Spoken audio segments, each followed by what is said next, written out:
Welcome back to more Sip the Tally. I'm your host, Coach Evans, and today we're going to take a look at Puka Nakua and what he did week one. Quick little backstory.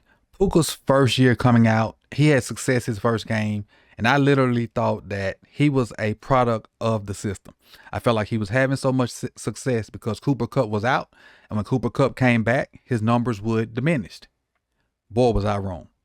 Fast forward to this year, and Puka is one of the top 5 receivers in the NFL. If not top 5, definitely top 10. And he and Matthew Stafford just continue to have this chemistry that him and Cooper Kupp once had. And so to take a look at some of the things Matthew Stafford has done with Cooper Kupp, some of the throws he made, and how much he trusts Cooper, just think about in your head, I think 2 seasons ago when the Rams played the Ravens. Matthew Stafford kind of blindingly threw a ball to a deep over, basically to the sideline while getting smashed.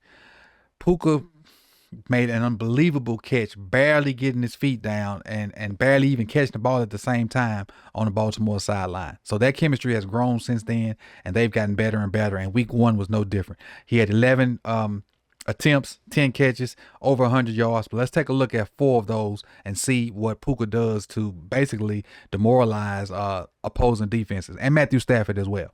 Welcome back to more Sip the Tally. Let's lock in.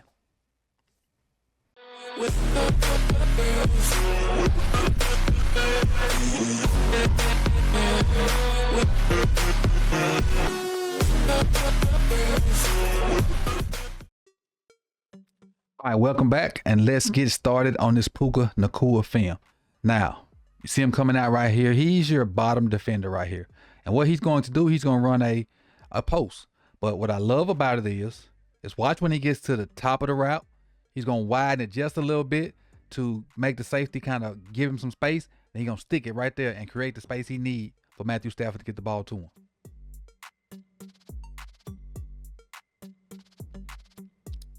There goes Petrie right there on top of him. Petrie's the guy he's going to do it to. Push, stab. And it happened just that fast. Stab outside.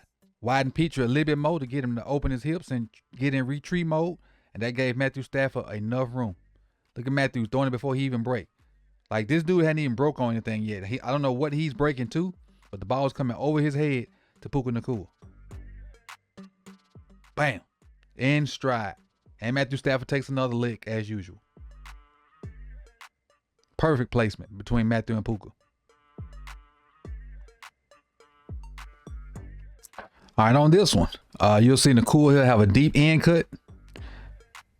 He's going to push end cut here. Well, probably a little more flatter than that, I'm sorry. But what I love about it, again, just like the last play, when he widened the defender out to create more space, he's not going to run this thing on a straight line.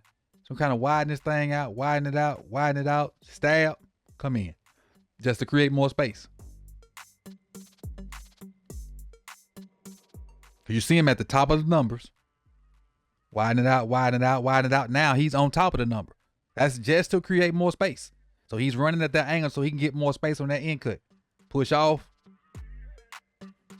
There it is. And that's why he's running at that angle.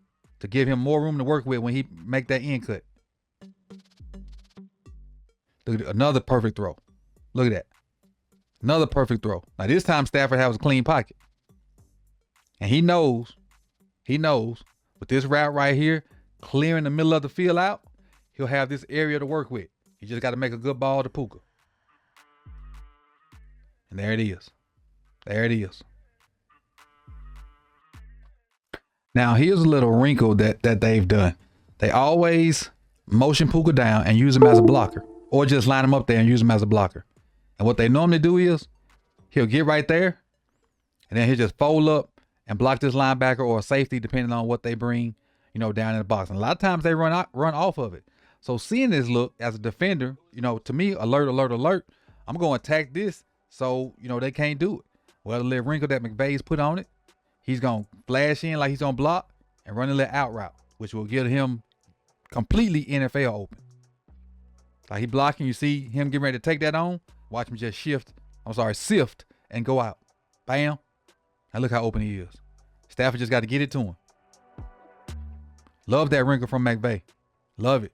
Because Puka always gets in there and dig safeties or linebackers out to help in the run game. And that's a little wrinkle that they've put in off of that. All right, and on this one, they're running seams. You're going to get a seam here. Puka's going to run a seam too. And basically, they're playing cover three. Cover three. He going to play in the middle, deep thirds. Then you got your underneath coverages.